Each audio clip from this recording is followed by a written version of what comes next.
साथियों, आप सभी का इस प्लेटफॉर्म पर स्वागत है। यहाँ पर हम लोग यूपी पीसीएस 2023 के लिए टेस्ट सीरीज देख रहे हैं और आज के दिन जो टेस्ट सीरीज हम लोग देखेंगे यह ध्येय आईएएस कोचिंग संस्था के द्वारा जो टेस्ट सीरीज कराई गई है उसी में से एक टेस्ट को यहाँ पर देखेंगे, जिसके पहले पार्ट में हम लोग 75 क्वेश्चन को और इसके नेक्स्ट पार्ट में शेष बचे हुए 75 क्वेश्चन को कंप्लीट करेंगे। तो चलिए प्रारंभ करते हैं। पहला प्रश्न है, निम्नलिखित में से किस एक अनुच्छेद के अंतर्गत केंद्रीय प्रशासनिक अधिकरण के निर्णयों को भारत के सर्वोच्च न्यायालय में चुनौती दी जा सकती है? तो अनुच्छेद 323 का के अंतर्गत चुनौती दी जा सकती है। ठीक है, प्रशासनिक अधिकरण अधिनियम 1985 के द्वारा प्रशासनिक अधिकरणों की स्थापना की गई थी। और यहां ध्यान रखिएगा कि अनुच्छेद 243 गा में पंचायतों की संरचना संबंधित प्रावधान है और अनुच्छेद 343 के अंतर्गत क्या है, इसमें संघ की राजभाषा से संबंधित प्रावधान दिए गए हैं और 324 में चुनाव आयोग के बारे में है। आगे बात करते हैं। अगला प्रश्न है, राज्य विधान परिषद के संबंध में निम्नलिखित कथनों में से कौन सा एक सत्य नहीं है? तो पहला, यह एक स्थायी सदन है, सही बात है। इसके 2/3 सदस्य प्रत्येक दूसरे वर्ष की समाप्ति पर अवकाश ग्रहण करते हैं, ये कथन सही नहीं है, क्योंकि इसके 1/2 नहीं 1/3 सदस्य प्रत्येक दूसरे वर्ष की समाप्ति पर अवकाश ग्रहण करते हैं। ठीक है, 1/3 सदस्य, ठीक ध्यान रखिएगा।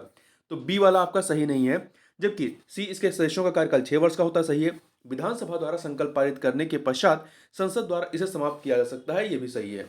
आगे चलते हैं। निम्नलिखित समितियों में से किस एक ने पंचायती राज हेतु द्विस्तरीय प्रतिमान की संस्तुति की थी?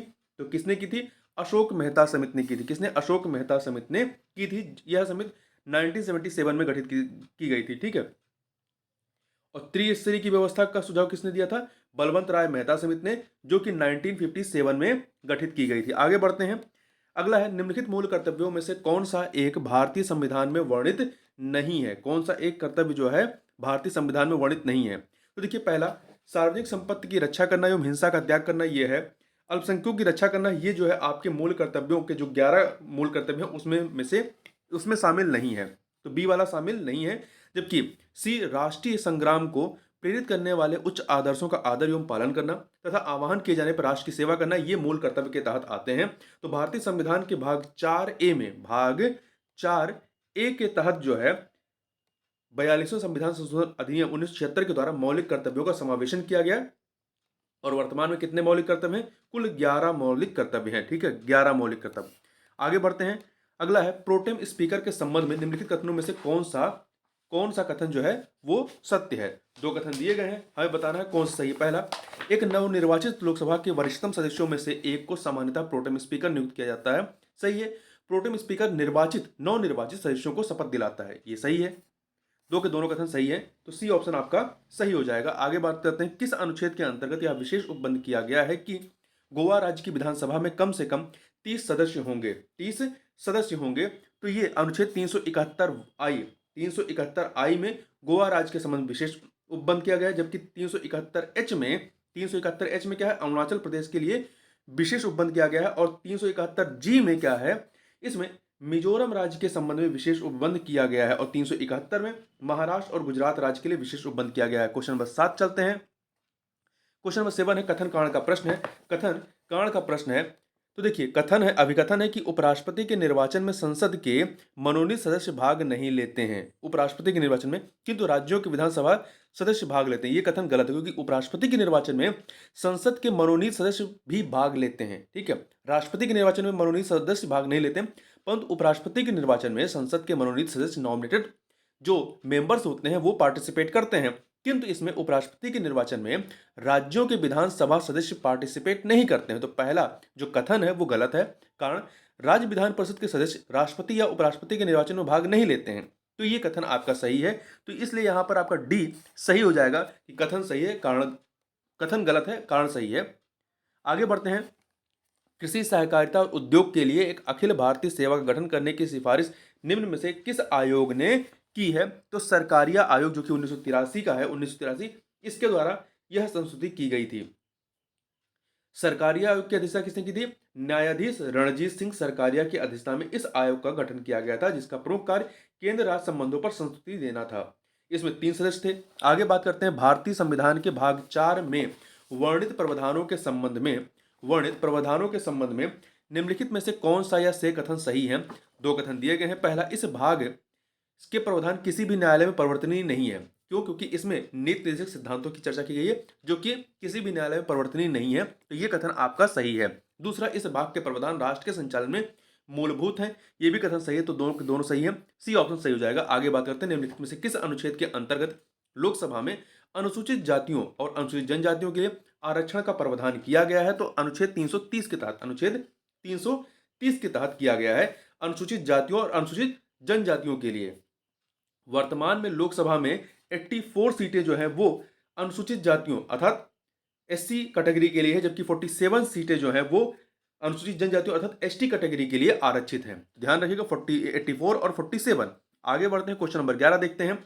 भारतीय संविधान के अनुच्छेद 17 एवं 18 द्वारा निम्नलिखित में से किस प्रकार की समानता प्राप्त करने का प्रयास किया गया है? तो इसके माध्यम से सामाजिक समानता प्राप्त करने का प्रावधान किया गया है। 17 में अस्पृश्यता के अंत की बात कही गई, जबकि 18 में उपाधियों के अंत का बात कही गई कि किसी प्रकार की उपाधियों को मतलब उसका वर्जित किया गया है। तो इस प्रकार से दोनों जो है सामाजिक समानता की बात करती हैं। आगे बढ़ते हैं, निम्नलिखित में से कौन सा एक कार्य भारत के सर्वोच्च न्यायालय द्वारा नहीं किया जाता है? तो देखिए, पहला, नागरिकों के मौलिक अधिकारों की रक्षा किया जाता है, न्यायिक पुनरावलोकन ये भी किया जाता है। दंडित कैदियों को क्षमादान करना ये कार्य राज्यपाल और राष्ट्रपति के द्वारा किया जाता है, न्यायालय के द्वारा नहीं किया जाता है। तो सी वाला सही नहीं, जबकि राज्यों में केंद्र के मध्य उत्पन्न विवादों का निर्णय करना भी किसका? सर्वोच्च न्यायालय का कार्य है। आगे बढ़ते हैं, दो सूचियां दी गई हैं, इन्हें हमें सुमेलित करना है। तो देखिए, अनुच्छेद 320 लोक सेवा आयोग के कार्यों के बारे में इसमें कहा गया है। लोक सेवा आयोग के कार्य अर्थात 3 से मिला दीजिए। 330 में क्या है? लोकसभा के लिए अनुसूचित जाति एवं अनुसूचित जनजातियों के लिए आरक्षण का प्रावधान, अभी ऊपर हम लोगों ने प्रश्न देखा है, तो ये उसके बारे में बात कर रहा है, तो 4 से मिला दीजिए। अनुच्छेद 323 ए प्रशासनिक अधिकरण की बात करता है, तो इसको 2 से मिलाइए। 324 अनुच्छेद 324 ये निर्वाचन आयोग की बात करता है, तो 1 से मिला दीजिए। तो 3421 अर्थात सी ऑप्शन आपका सही हो जाएगा। आगे बढ़ते हैं, संसद के 2 सत्रों के बीच 6 माह से अधिक का अंतराल नहीं हो सकता है, यह भारतीय संविधान के किस अनुच्छेद से संबंधित है? तो यह बात जो है अनुच्छेद 85 में कही गई है, संविधान के 85 में कही गई है। इसमें कहा गया है कि राष्ट्रपति संसद के सत्रों को आहूत व सत्रावसान करेगा। कौन करेगा? राष्ट्रपति करेगा।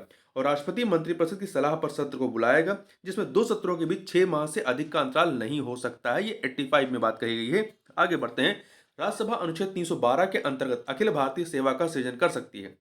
राज्यसभा अनुच्छेद 312 के अंतर्गत अखिल भारतीय सेवा का सृजन कर सकती है, किस प्रकार से? तो 2/3 बहुमत के द्वारा, 2/3 बहुमत के द्वारा कर सकती है। आगे बढ़ते हैं, क्वेश्चन नंबर 16 देखते हैं। क्वेश्चन नंबर 16 आपका है कि निम्नलिखित में से किस पदाधिकारी को हटाने में संसद की भूमिका नहीं होती है?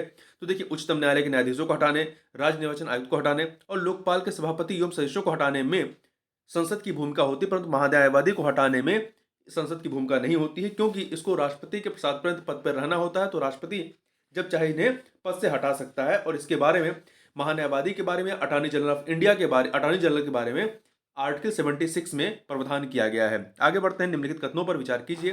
3 कथन दिए गए हैं और बताना इन 3 में से कौन सा या से कथन सत्य हैं। तो देखिए, पहला कथन है कि पेशवा बाजीराव द्वितीय वेलेजली की सहायक संधि को स्वीकार करने वाला प्रथम मराठा सरदार था। यह कथन आपका पूरी तरीके से सही है। दूसरा, सुंगोली की संधि का संबंध आंग्ल अफगान युद्ध से था। नहीं, सुंगोली की संधि जो है, देखिए, लॉर्ड हेस्टिंग के शासनकाल में आंग्ल नेपाल युद्ध 1814 से 16 के मध्य में होता है, जो कि सुंगोली की संधि से समाप्त होता है। तो दूसरा वाला कथन आपका गलत हो गया। तीसरा, सिक्किम का भारत में विलय लॉर्ड डलहौजी के काल में होता है, यह कथन आपका सही। तो 1 और 3 अर्थात ए ऑप्शन आपका सही हो जाएगा।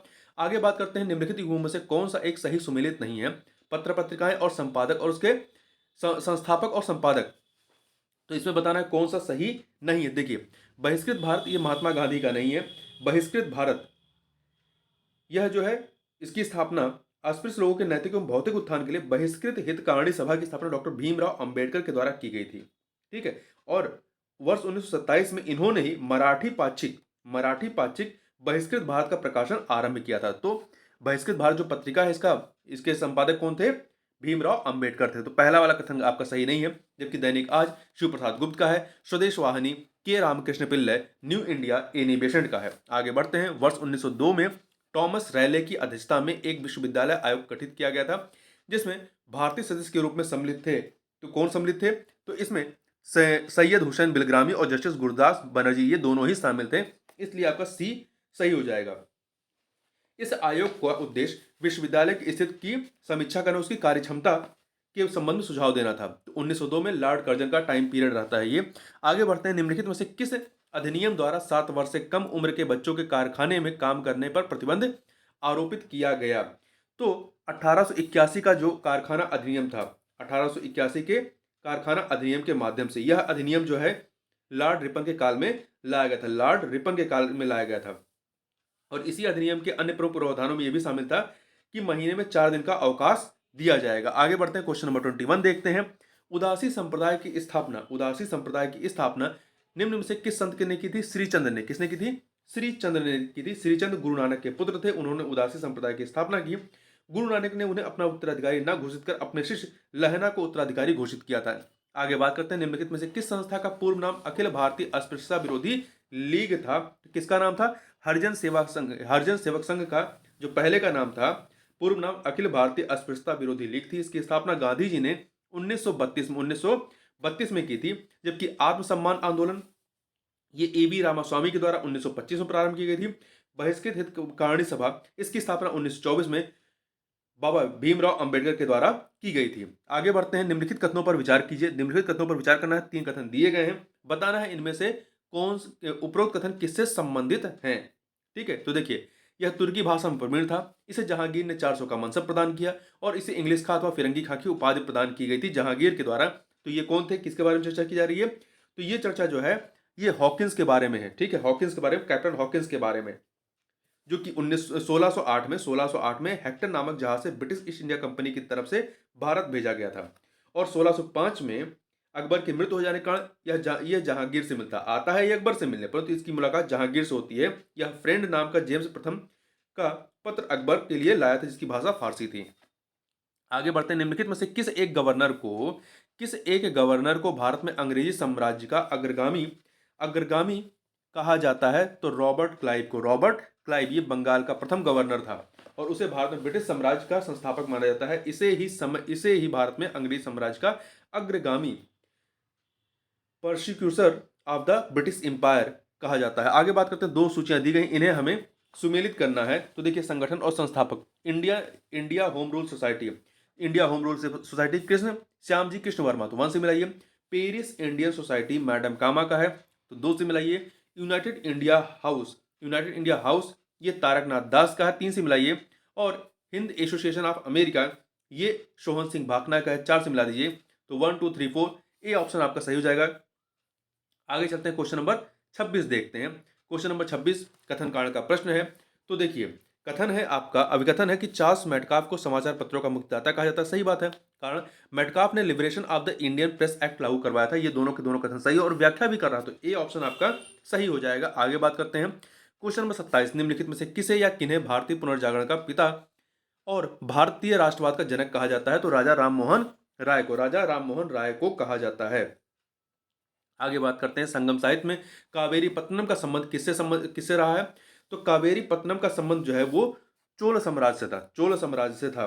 ठीक है, तो चोल वंश की राजधानी प्रारंभ में उरायूर थी, बाद में पुहार को राजधानी बनाया गया, जो कावेरी पत्तनम के नाम से जाना जाता रहा है। ये एक बंदरगाह था, समृद्ध बंदरगाह था। आगे बात करते हैं, सुप्रसिद्ध भक्त कवि गोस्वामी तुलसीदास निम्न में से किस शासक के समकालीन नहीं थे? तो देखिए, ये अकबर जहांगीर के समकालीन थे, परंतु बाबर के समकालीन नहीं थे। इनका जो टाइम पीरियड है वो 1532 से लेकर के 1623 तक रहता है, जबकि 1526 में ही बाबर जो है वो समाप्त हो जाता है। आगे बात करते हैं, निम्नलिखित सल्तनतकालीन शासकों में से किस एक के राज्यारोहण के साथ ही सल्तनत काल के साम्राज्यवादी युग का आरंभ माना जाता है? किस एक के राज्यारोहण के साथ ही सल्तनत काल के साम्राज्यवादी युग का आरंभ माना जाता है? तो अलाउद्दीन खिलजी के राज्यारोहण के साथ ही। अलाउद्दीन खिलजी का टाइम पीरियड 1296 से लेकर के 1316 ईस्वी तक रहता है। अमीर खुसरो इसे एक भाग्यवादी व्यक्ति कहता है। आगे बात करते हैं, क्वेश्चन नंबर 31 देखते हैं। तो निम्नलिखित युग्मों में से कौन सा एक सही सुमेलित नहीं है लेखक और रचना में? तो देखिए, विज्ञानेश्वर मिताक्षरा विज्ञानेश्वर जो लेखक हैं इनकी रचना मिताक्षरा है। माधव की रचना नकासुर विजय है। जयदेव की गीत गोविंद है। परंतु गंगाधर की जो रचना है वो शंकर विजय नहीं है, वो शंकर विजय नहीं है, क्योंकि शंकर विजय की रचना विद्यारण ने की थी, ना कि गंगाधर ने की थी। तो डी ऑप्शन सही नहीं है। अगला है चंद्रगुप्त प्रथम के संबंध में निम्नलिखित कथनों में से कौन सा या से कथन सही है। तो देखिए, सत्य कथन हमें बताना है। इसने महाराजा धीराज की उपाधि ग्रहण की, नहीं। गुप्त संबोध चलाने का श्रेय इन्हीं को जाता, नहीं। इसने रजत मुद्राओं सॉरी देखिए, इसने महाराजा धीराज की उपाधि धारण की थी, सही बात है, चंद्रगुप्त प्रथम के बारे में है तो इसने धारण की थी। दूसरा, गुप्त संबोध चलाने के श्रेय इसी को दिया जाता, इन्हीं को दिया जाता है, ये भी सही है। इसने रजत मुद्राओं का प्रचलन करा था, ये भी सही है। तो ये तीन के तीनों कथन सही, इसलिए डी ऑप्शन आपका सही हो जाएगा। ठीक है, चंद्रगुप्त प्रथम 319 से 335 319 से 335 तक इनका टाइम पीरियड रहता है। और ये गुप्त वंश को एक साम्राज्य की प्रतिष्ठा प्रदान की गई थी चंद्रगुप्त प्रथम के द्वारा, और इसे ही या इन्हें ही गुप्त वंश का वास्तविक संस्थापक माना जाता है। आगे बात करते हैं मामल्ल शैली का विकास किस शासक के शासनकाल में होता है। तो मामल्ल शैली का विकास पल्लव नरेश नरसिंह वर्मन के शासनकाल में होता है। इन्होंने मामल्ल की उपाधि धारण की थी, अतः इसे मामल्ल शैली कहा जाता है। तैमूर के भारत पर आक्रमण के समय दिल्ली का शासक कौन था। तो दिल्ली का शासक नासरुद्दीन महमूद था। ठीक है, तैमूरलंग जो है 1398 में भारत पर आक्रमण करता है। आगे बात करते हैं निम्नलिखित युद्धों को उनके कालक्रमानुसार व्यवस्थित कीजिए। तो चार युद्धों के बारे में दिया गया है। तो देखिए, इसमें सबसे पहले आपका आएगा शरयपुल का युद्ध। शरयपुल का युद्ध 1501 में होता है, 1501 में। फिर आपका खानवा का युद्ध होगा, खानवा का युद्ध हो जाए 1527 में। फिर चौसा का, फिर दोहरिया का युद्ध होता है। दोहरिया का युद्ध जो है आपका 1532 में होगा, और चौसा का युद्ध 1539 में। ठीक है, तो यहाँ पर क्रम क्या हो जाएगा, सरेपुल का युद्ध, फिर आपका खानवा का युद्ध है, फिर दोहरिया का युद्ध, फिर सबसे लास्ट में चौसा का युद्ध आता है। तो 2314 अर्थात सी ऑप्शन आपका सही हो जाएगा। आगे चलते हैं क्वेश्चन नंबर 36। लोदियों का राजस्व सिद्धांत आधारित था किस पर। तो इनका राजस्व सिद्धांत जो है अफगान सरदारों की समानता पर आधारित था। आगे बात करते हैं क्वेश्चन नंबर 37 देखते हैं। नीचे दो कथन दिए गए, कथन कारण वाला प्रश्न है। तो देखिए, कथन है कि सैंधव सभ्यता आद्य ऐतिहासिक काल की सभ्यता है। आद्य ऐतिहासिक काल की सभ्यता सही। इस सभ्यता में लेखन कला का ज्ञान है, किंतु उसे पढ़ा नहीं जा सकता। आद्य ऐतिहासिक काल किसे कहते हैं, वो ऐसा ऐतिहासिक काल जिसमें लेखन जो है प्रारंभ हो गया था, परंतु उसे अभी तक हम लोग पढ़ नहीं सके हैं। तो ये दोनों कथन सही है और व्याख्या भी हो रहा है, इसलिए ए ऑप्शन आपका सही हो जाएगा। क्वेश्चन नंबर 38 देखते हैं। निम्नलिखित कथनों पर विचार कीजिए। चार कथन दिए गए हैं, बताना है इनमें से कौन सा असत्य है। तो बौद्ध साहित्य को त्रिपिटक कहा जाता, सही है। जैन साहित्य को आगम कहा जाता है, ये भी सही है। भगवान बुद्ध शाक्य वंश से संबंधित, ये भी सही है। भारत में जैन धर्म के प्रथम तीर्थंकर ऋषभदेव थे, ये भी सही है। चार के चारों कथन सही, इसमें कोई भी असत्य नहीं है। तो डी ऑप्शन आपका सही हो जाएगा। आगे बात करते हैं वाराणसी में हिंदू कानून एवं दर्शन हेतु वर्ष 1791 में एक संस्कृत कॉलेज की स्थापना किसके द्वारा की गई थी। एक संस्कृत कॉलेज की स्थापना किसके द्वारा की गई थी 1791 में। तो ये की गई थी जोनाथन डंकन के द्वारा की गई थी। राजा राम मोहन राय तथा डेविड हेयर ने मिल करके कलकत्ता में हिंदू कॉलेज की स्थापना की थी, जो बाद में प्रेसिडेंसी कॉलेज बन जाता है। उत्तर प्रदेश किसान सभा, जिसका गठन वर्ष 1918 में अवध में हुआ था, से निम्नलिखित में से कौन एक संबंधित नहीं रहे हैं। तो देखिए, इससे इंद्रनारायण द्विवेदी, मदन मोहन मालवीय, गौरीशंकर मिश्र, इन्होंने ही मिलकर इसको स्थापित किया था, परंतु इसे पंडित जवाहरलाल नेहरू का संबंध नहीं था। आगे बात करते हैं क्वेश्चन नंबर 41 देखते हैं। वायसराय बेबल द्वारा वर्ष 1945 में आयोजित शिमला सम्मेलन में कांग्रेस के प्रतिनिधिमंडल का नेतृत्व निम्नलिखित में से किसने किया था। तो अबुल कलाम आजाद ने किया था। किसने किया था, अबुल कलाम आजाद ने किया था। कैबिनेट मिशन जो है, देखिए एक सेकेंड, शिमला में 1945 में होता। ठीक है, आगे बात करते हैं। कैबिनेट मिशन योजना के सदस्य कौन थे। तो lord Pethick Lawrence, sir Stafford Cripps और एवी अलेक्जेंडर थे। और कैबिनेट मिशन भारत कब आता, 16 मई 1946 को भारत आता है, 1946। इसने भारत के लिए एक नया संविधान एवं अस्थायी सरकार की स्थापना का लक्ष्य रखा था। आगे बात करते हैं क्वेश्चन नंबर 43, निम्नलिखित युग्मों में से कौन सा एक सही सुमेलित नहीं है मध्यकालीन संत और उनके कार्यक्षेत्र के बारे में। तो देखिए, शंकरदेव का कार्यक्षेत्र असम रहा है, मलुकदास का राजस्थान, मलुकदास का जन्म इलाहाबाद के कारा में हुआ था। इनका कार्यक्षेत्र मूलतः पूर्वी उत्तर प्रदेश रहा है, पूर्वी उत्तर प्रदेश रहा है, ना कि राजस्थान। तो बी वाला सही नहीं है। नरसिंह मेहता गुजरात, नामदेव महाराष्ट्र सही है। निम्नलिखित घटनाओं में से कौन सा एक कालक्रम के अनुसार अंतिम स्थान पर आएगा, सबसे बाद में आएगा। तो देखिए, इसमें सती प्रथा पर प्रतिबंध कब लगता है, 1829 में। रोलर इसके बाद जो है रोलट अधिनियम कब का है, ये 1919 का है, 1919 का। वुड्स डिस्पैच कब का है, वुड डिस्पैच जो है आपका 1854 का है, 1854 का है।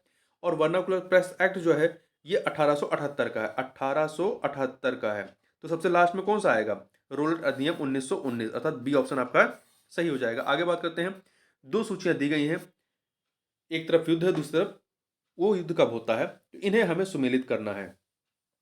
प्रथम आंग्ल मराठा युद्ध जो है 1775 से 82, अर्थात वन से मिला दीजिए। प्रथम आंग्ल वर्मा युद्ध 1824 से 26, प्रथम आंग्ल वर्मा युद्ध 1824 से 26, अर्थात 4 से मिला दीजिए। तृतीय आंग्ल मैसूर युद्ध 1790 से 92, 3 से मिला दीजिए। और द्वितीय आंग्ल सिख युद्ध 1848 से 49, अर्थात 1848 से 49, अर्थात 2 से मिला दीजिए। तो 1432 सी ऑप्शन सही हो जाएगा। आगे बात करते हैं, क्वेश्चन नंबर 46 देखते हैं, निम्नलिखित में से किसने यह कहा था कि भगत सिंह जिंदाबाद एवं इंकलाब जिंदाबाद का एक ही अर्थ है। ये कथन जो है सुभाष चंद्र बोस ने कहा था। किसने कहा था, सुभाष चंद्र बोस ने कहा था कि भगत सिंह जिंदाबाद एवं इंकलाब जिंदाबाद का एक ही अर्थ है। आगे बात करते हैं, निम्नलिखित में से किस एक आंदोलन के दौरान उत्तर पश्चिम सीमा प्रांत के कबीलाइयों ने गांधी जी को मलंग बाबा की उपाधि प्रदान की थी। किस आंदोलन के दौरान प्रदान की थी, तो सविनय अवज्ञा आंदोलन जो कि 1931 में प्रारंभ होता है, उसके दौरान की थी। पश्चिमोत्तर सीमा प्रांत के मुसलमानों ने खान अब्दुल गफ्फार खां के नेतृत्व में सविनय अवज्ञा आंदोलन चलाया था। आगे बात करते हैं, निम्नलिखित में से कौन सा एक तंत्रिका तंत्र को प्रभावित नहीं करता है। तो देखिए, रेबीज, टिटनेस, पोलियो ये जो है तंत्रिका तंत्र को प्रभावित करते हैं, जबकि मेनिनजाइटिस जो है इसमें ये मस्तिष्क के झिल्ली, मतलब ये मस्तिष्क के मेनिनजाइटिस नामक जो झिल्ली होती है उसमें सूजन जो आ जाता है, इसी को ही मेनिनजाइटिस नामक बीमारी कहते हैं, या उसे कहते हैं, मतलब मेनिनजाइटिस कहते हैं। ये तंत्रिका तंत्र को प्रभावित करने का कार्य नहीं करता है, तो यहाँ पे बी ऑप्शन हो जाएगा। आगे बात करते हैं, मानव शरीर में सीरोटोनिन नामक रसायन का स्त्रावण कब अधिक मात्रा में बढ़ जाता है। तो सीरोटोनिन नामक रसायन का जो है स्त्रावण एलर्जी के समय बढ़ जाता है। वातावरण में उपस्थित किसी भी वस्तु के प्रति मानव शरीर की अत्यधिक संवेदनशीलता ही एलर्जी कहलाती है। इस समय हिस्टामिन एवं सीरोटोनिन का स्त्रावण अधिक होने लगता है। आगे बात करते हैं, मानव मुख में लार का निर्माण प्रतिरक्षा के किस प्रकार से संबंधित है। मानव मुख में लार का निर्माण प्रतिरक्षा के किस प्रकार से संबंधित है, तो ये कायकीय रोध से संबंधित है। देखिए, रोगों से लड़ने की क्षमता ही प्रतिरक्षा होती है, जिसे सहज प्रतिरक्षा एवं उपार्जित प्रतिरक्षा दो वर्गों में वर्गीकृत किया जा सकता है। मुख में लार बनना, आंखों में आंसू, अमाशय में अम्ल कायकीय रोध के उदाहरण है, जो सहज प्रतिरक्षा का एक प्रकार है। आगे बात करते हैं, बीज के निम्नलिखित भागों में से किस एक भाग को बीज के अंदर अविकसित पौधे के नाम से भी जाना जाता है। तो जो भ्रूण होता है, भ्रूण को जाना जाता है। भ्रूण के अंदर मूलांकुर एवं प्रांकुर नामक संरचना पाई जाती है, जिससे मूलांकुर से जड़ और प्रांकुर से तने का विकास होता है, इसलिए भ्रूण को बीज के अंदर अविकसित पौधे के नाम से जाना जाता है। क्वेश्चन नंबर 52 देखते हैं, निम्नलिखित में से कौन सा एक भारत में प्राकृतिक रूप से नहीं पाया जाता है। कौन सा एक प्राकृतिक रूप से नहीं पाया जाता, देखिए यहाँ पर तारा, कछुआ, मॉनिटर, छिपकली, वामन, सुअर पाए जाते हैं, परंतु स्पाइडर वानर जो है, स्पाइडर वानर ये मूलतः यहाँ नहीं पाया जाता है। ये मुख्यतः मध्य एवं दक्षिणी अमेरिका के सदाबहार वनों में पाए जाते हैं। उष्णकटिबंधीय जलवायु क्षेत्र इनका मुख्य आवास स्थान है। आगे बात करते हैं, पारिस्थितिक संवेदी क्षेत्रों को निम्नलिखित में से किस एक अधिनियम के तहत परिभाषित किया गया है। तो इसे पर्यावरण संरक्षण अधिनियम 1986 के तहत परिभाषित किया गया है। आगे बात करते हैं, विद्युत जनित्र परिवर्तित करता है किसको। तो विद्युत जनित्र या इलेक्ट्रिक जनरेटर ये जो है यांत्रिक ऊर्जा को विद्युत ऊर्जा में कन्वर्ट करने का कार्य करता है। तो ए ऑप्शन हो जाएगा। निम्नलिखित कथनों में से कौन सा या से फाइटोप्लैंक्टन्स के संबंध में सत्य हैं। तो कौन से सत्य हैं? तो देखिए, पहला, समुद्री खाद्य श्रृंखला में ये मुख्य प्राथमिक उत्पादक होते हैं, सही है। दूसरा, पृथ्वी के वायुमंडल में उपस्थित ऑक्सीजन की अधिकतर मात्रा के लिए ये उत्तरदायी हैं। दो के दोनों कथन सही हैं, इसलिए आपका सी ऑप्शन सही हो जाएगा। आगे बात करते हैं 56 नंबर क्वेश्चन, निम्नलिखित में से कौन से ग्रह अंतर्ग्रह की श्रेणी में, इनर ऑर्बिट की श्रेणी में आते हैं? तो देखिए, इनर ऑर्बिट की श्रेणी में आपका बुध और पृथ्वी, बुध और नहीं, एक सेकंड, बुध और शुक्र जो है ये आते हैं अंतर्ग्रह की श्रेणी में। देखिए, बुध सौर मंडल सबसे छोटा ग्रह है और शुक्र ग्रह सौर मंडल सबसे चमकीला ग्रह है। बुध एवं शुक्र ग्रह के कोई उपग्रह नहीं है, ये दोनों ग्रह सूर्य एवं पृथ्वी के मध्य स्थित है, इसलिए इन्हें सौर मंडल का सबसे चमकीला ग्रह कहा जाता है। तो यहां पर एक सेकंड, यहां पर जो अंतर्ग्रह, जो इनर ऑर्बिट की बात कर रहे हैं, तो इस इनर ऑर्बिट में आपका बृहस्पति के पहले के जो ग्रह हैं ये इनर ऑर्बिट में आएंगे। तो इसमें आपका बुध, पृथ्वी, शुक्र तीनों आएंगे, तो 1 2 3 होना चाहिए, अतः सी ऑप्शन। आगे बात करते हैं, निम्नलिखित में से कौन सा एक भारत के उत्तराखंड राज्य को हिमालय से, कौन सा एक भारत के उत्तराखंड राज्य को हिमालय से जोड़ने वाला एक प्रमुख दर्रा है? तो जो नीति दर्रा है, ये नीति दर्रा उत्तराखंड राज्य को हिमालय से जोड़ने वाला प्रमुख दर्रा है। माना दर्रा जो है जास्कर पर्वत श्रेणी के पूर्वी छोर तक फैला हुआ है। सिपकिला दर्रा हिमाचल प्रदेश में है। नाथुला दर्रा जो है ये सिक्किम में है। माना नीति ये उत्तराखंड में है। आगे बात करते हैं, क्वेश्चन नंबर 58 देखते हैं। कथन कारण का प्रश्न है। तो कथन दिया गया कि भविष्य में ऊर्जा हेतु आशाप्रद स्रोत जो है वो सौर ऊर्जा है, सही बात है। कारण, परमाणु ऊर्जा खनिज सर्वत्र, जो परमाणु ऊर्जा खनिज है ये सर्वत्र सुलभ नहीं है, तो ये इसका प्रमुख कारण है। तो कथन कारण सही है और व्याख्या भी हो रहा, तो ए ऑप्शन आपका सही हो जाएगा। क्वेश्चन नंबर 59 देखते हैं। वर्णांध व्यक्ति रंगों के भेद नहीं कर सकता है। कौन से रंगों का भेद नहीं कर सकता है? तो ये लाल और हरे रंगों का भेद नहीं कर सकता है। देखिए, वर्णांधता से ग्रसित व्यक्ति के नेत्र की जो शंकु होती है, जो कोण संरचना होती है, उसमें गड़बड़ी आ जाती है, जिसके कारण से वर्णांध व्यक्ति लाल एवं हरे रंगों में भेद नहीं कर सकता है। आगे बढ़ते हैं, निम्न कथनों पर विचार कीजिए। तीन कथन दिए गए हैं और उपरोक्त में से सत्य कथन बताने कौन से इसमें सही है। पहला, भारतीय तटरेखा की कुल लंबाई लगभग 7,516 किलोमीटर, सही है। सर्वाधिक छोटी तटरेखा गोवा राज्य की है, ये भी सही है। गुजरात के पास सबसे लंबी तटरेखा वाला राज्य महाराष्ट्र है, ये कथन सही नहीं है। गुजरात राज्य के बाद आंध्र प्रदेश की तटरेखा सर्वाधिक है। तो पहला दूसरा सही है, तीसरा गलत है, सी ऑप्शन। और कुल 9 राज्यों की तटरेखा, मतलब कुल 9 राज्य ऐसे हैं जो तटरेखा बनाते हैं, समुद्र से मिलते हैं। आगे बात करते हैं, विंध्य पर्वत श्रृंखला से निकलने वाली निम्नलिखित में से कौन सी एक नदी उत्तर प्रदेश के हमीरपुर जिले में यमुना नदी से मिलती है? उत्तर प्रदेश के हमीरपुर में यमुना नदी से मिलती है और वो विंध्य पर्वत श्रृंखला से निकलती है। तो यह बेतवा नदी विंध्य पर्वत श्रृंखला से निकलती है। या जो है मध्य प्रदेश के महू के निकट जो विंध्य पर्वत श्रृंखला वहां से निकलती है और हमीरपुर जिले में ये यमुना से मिल जाती है। आगे बात करते हैं, एथमायड नामक अस्थि मानव शरीर के किस भाग में पाई जाती है? एथमायड नामक जो अस्थि है ये मानव शरीर में नाक में पाई जाती है। कहाँ पाई जाती है? नाक के ऊपरी भाग में पाई जाती है, जो नेत्र की या नाक की छत का निर्माण करती है। मानव के चेहरे में 8 तथा कपाल में 14 हड्डियां होती हैं। चेहरे में 8 और कपाल में 14। आगे बात करते हैं, निम्नलिखित कथनों में से कौन सा एक कथन सत्य नहीं है? तो देखिए, पहला, मानव नेत्र का कार्निया कंजक्टिव नामक पतली झिल्ली से घिरा होता, सही है। नेत्रदान में स्वस्थ कार्निया का ही दान दिया जाता है, ये भी सही है। नेत्रदान मानव की मृत्यु के 24 घंटे के अंदर किया जाता है, नहीं 4 घंटे के अंदर किया जाता है। 24 घंटे नहीं, 4 घंटे के अंदर किया जाता है, तो सी वाला सही नहीं है। कॉर्निया मानव नेत्र के बाह्य भाग में पाया जाता है, सही है। आगे बात करते हैं, कथन कारण का प्रश्न है। तो कथन है या अभिकथन है कि मानव शरीर में ऑक्सीजन की कमी को ब्रिक इरिथ्रोपोएटिन नामक हार्मोन के स्त्रावण द्वारा पूरा करने का प्रयास करता है, यह कथन सही है। कारण, इरिथ्रोपोएटिन नामक हार्मोन आरबीसी अर्थात रेड ब्लड सेल के निर्माण की प्रक्रिया की गति को बढ़ा देता है। तो कथन कारण दोनों सही है और व्याख्या भी कर रहा है, इसलिए ए ऑप्शन आपका सही हो जाएगा। आगे बढ़ते हैं, निम्न निगमों में से कौन सा एक सही सुमेलित नहीं है? कौन सा सही सुमेलित नहीं है? देखिए, पेरिटोनियम ब्रिक को चारों तरफ से घेरने वाली झिल्ली होती है, सही है। पेरिकॉर्डियम ये हृदय को चारों तरफ घेरने वाली झिल्ली होती है, ये भी सही है। तो पहला, दूसरा सही। तीसरा, ब्रिक मूत्र का निर्माण करता, सॉरी, यकृत मूत्र का निर्माण करता है, ये सही नहीं है। जो यकृत होता है ये अमोनिया से यूरिया का निर्माण करता है, अमोनिया से यूरिया का निर्माण करता है, जबकि जो ब्रिक होता है ये रक्त को छानकर मूत्र का निर्माण करता है। तो यहाँ पर उल्टा है, यकृत यूरिया का निर्माण, ब्रिक मूत्र का निर्माण। तो पहला, दूसरा सही है, तीसरा चौथा सही नहीं है, तो सी ऑप्शन आपका सही हो जाएगा। आगे बात करें क्वेश्चन नंबर 66। दो सूचियां दी गई हैं, दो सूचियां संस्थान और स्थित, इन्हें हमें सुमेलित करना है।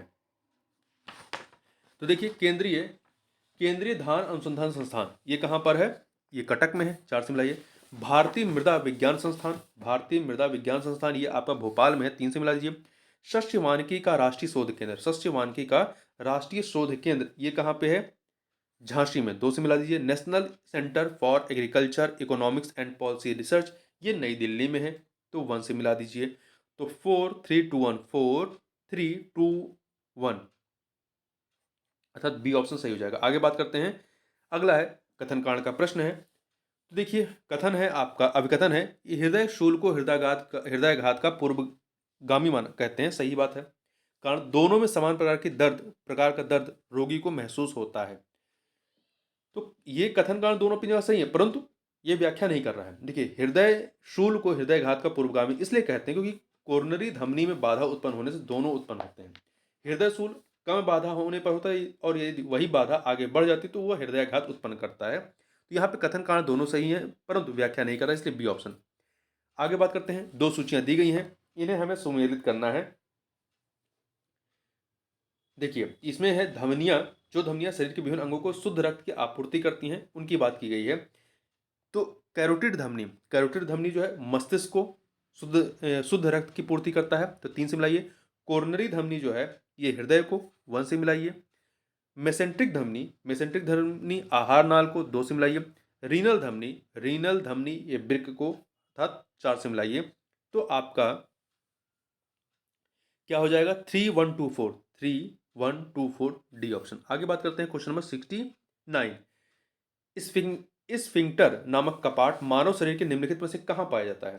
तो ये जो है आपका ग्रास नली और अमाशय के बीच में, ग्रास नली और अमाशय के बीच रिफ्लेक्टर कपाट, अमाशय एवं छोटी आंत के बीच पाइलोरिक कपाट, अमाशय, देखिए एक सेकंड, ग्रास नली और अमाशय के बीच स्फिंक्टर नामक कपाट पाया जाता है, जबकि अमाशय और छोटी आंत के बीच में पाइलोरिक कपाट दूसरे वाले हैं, और छोटी एवं बड़ी आंत के बीच जो है इलियोशिकल कपाट पाया जाता है। आगे बात करते हैं, निम्नलिखित में से किसे मानव शरीर में ऊर्जा उत्पादक की श्रेणी में रखा जाता है?